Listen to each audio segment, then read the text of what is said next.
தமிழக வெற்றி கழகத்துக்குள்ள வந்து ஒரு பையன் வந்து புகார் கொடுத்துருந்தான். இந்த மாதிரி வந்து பவுன்சரால் வந்து நான் வந்து கீழே என்னை வந்து தாக்கப்பட்டாங்க அப்படின்னு சொல்லிட்டு. ஆனால் அந்த ஃபேக்காக புகார் கொடுத்த பையன் வந்து எங்களுக்கு ஃப்ரெண்டில் தான் இருந்தான். நீங்கள் எப்படி இப்படி சொல்கிறீங்க, அந்த பையன் உங்கள் ஃப்ரெண்டில் இருந்தான்னு சொன்னீங்கன்னா அதுக்கான ஆதாரம் என்கிட்ட இருக்குது. ஏன்னா மேலே பவுன்சரால் தாக்கப்பட்ட பையன் வந்து இந்த இடத்துல ஃபுல்லாக அவனுக்கு ஹேரே கிடையாது.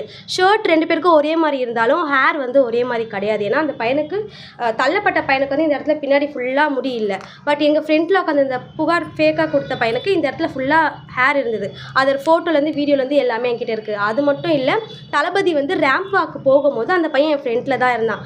இங்கேருந்து அந்த பையன் அங்கே போகிறதுக்கான வாய்ப்பே இல்லை. ஏன்னா எல்லா வீடியோவும் ஆதாரமும் என் ஃபோனில் இருக்குது. ஒரு 10 வீடியோ கிட்டே என்கிட்ட இருக்குது. ஏன்னா ஃபேக்காக அந்த பையன் வந்து தாவேக்கா மேலே புகார் கொடுத்துருக்கான்.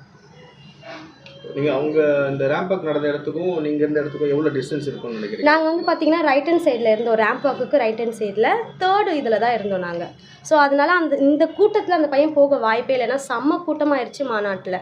ஏன் அந்த முடிகிற வரைக்கும் அந்த பையன் ஃப்ரெண்டில் தான் இருந்தான். உங்களுக்கு நீங்கள் எடுத்த மொபைலில் இருக்கிற பையன் வந்து உங்களுக்கு எப்படி தெரியும்? ஆக்சுவலாக இவர் தான் வந்து போலியான ஆள் அப்படின்றது உங்களுக்கு எப்படி தெரிய வந்தது உங்களுக்கு அந்த விஷயம்? ஏன்னா அந்த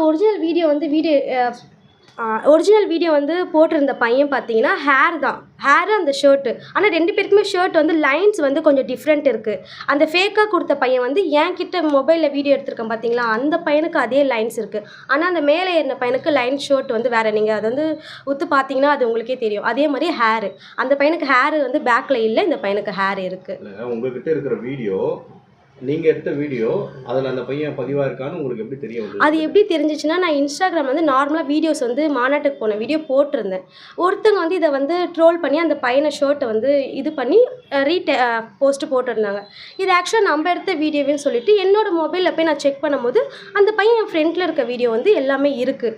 அது என் மொபைலில் எடுத்த வீடியோனால நான் வந்து கண்டுபிடிச்சேன். மற்றபடி வேறு இந்த வீடியோ இப்போ கேஸ் போயிட்டு இருக்குல்ல, இங்கே தான் இருக்கான்ற வீடியோ நீங்கள் அவருக்கு அனுப்பியிருக்கீங்களா? இல்லை? ஆமாம், அனுப்பியிருக்கோம். நாங்கள் இந்த மாதிரி என் ஃபோனில் இருந்து நான் பார்த்து இந்த வீடியோ இருக்குது அப்படின்னு சொல்லி அனுப்பியிருந்தேன்.